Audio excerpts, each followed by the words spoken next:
Sa ibang balita, nagsalita na ang police official na nasugatan sa engkwentro sa Atimonan, Quezon. Naging emosyonal si Police Superintendent Hansel Marantan nang maungkat ang issue tungkol sa alegasyong kompetisyon umano sa weteng ang ugat ng shootout. Bisa nang inimbestigahan si Marantan matapos masangkot sa shootout sa Ortigas noong 2005. Darito ang report ni Sandra Aguinaldo.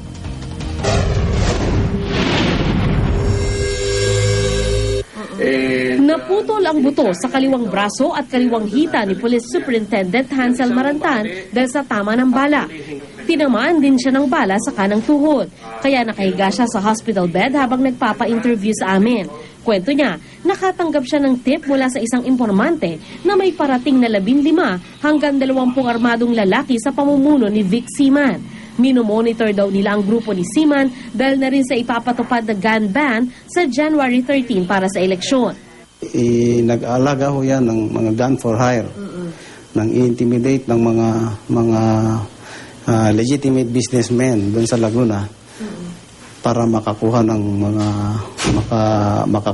mga porsyento doon sa mga gross na kita nila. Tapos weteng po yung illegal gambling. Opo, weteng, opo. Sabi pa ni Marantan, may basbas daw ng mga nakatataas na provincial at regional director ng PNP ang operasyon. Ilang ulit daw niyang bineripika ang kanyang impormasyon tsaka humingi ng tulong sa Atimonan Police. Kalaunan, nahingan din nila ng tulong ang AFP Special Forces. Sa tansya ni Marantan, umabot sila sa may 50 pulis at sundalo. Nag-set up daw sila ng 2 magkasunod na checkpoint at pumwesto siya sa pangalawa. Dahil intelligence officer, hindi raw siya naka-uniforme pero naka-uniform naman daw ang mga kasama niyang sundalo. Meron din daw signage ang checkpoint. Signages ay nandun, Operation Checkmate ang nakalagay. I myself, I had a rehearsal with the checkpoint. Nag-drive ako ng sasakyan ko, tinignan ko kung kitang-kita yung checkpoint. Hindi raw huminto sa 2 checkpoint ang mga sasakyan, kaya hinarang ito ng sasakyan ng mga sundalo. Una ho yung nag-command na you roll down the window, ibaba ho yung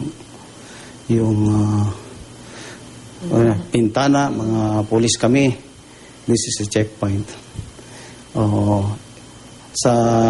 In fairness with them, ibinaba naman ho yung bintana. And then they rolled the window up again. At that time, Sandra, I sense danger already. So hindi lang ako, yung palang kasama ko nakasense na rin ng danger.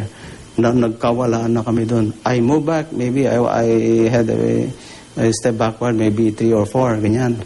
And then, yung putok dumating na. Hindi ko akalain na may mga pulis doon sa sasakyan. Nang tanungin namin tungkol sa aligasyong kompetisyon umano sa wetting operation ng ugat ng insidente, naging emosyonal si Marantan. I would like to make a categorical statement that me and my family is not involved and never involved with illegal gambling. Hindi na ako nanonood ng TV. Dahil Nakaka-demoralize mo.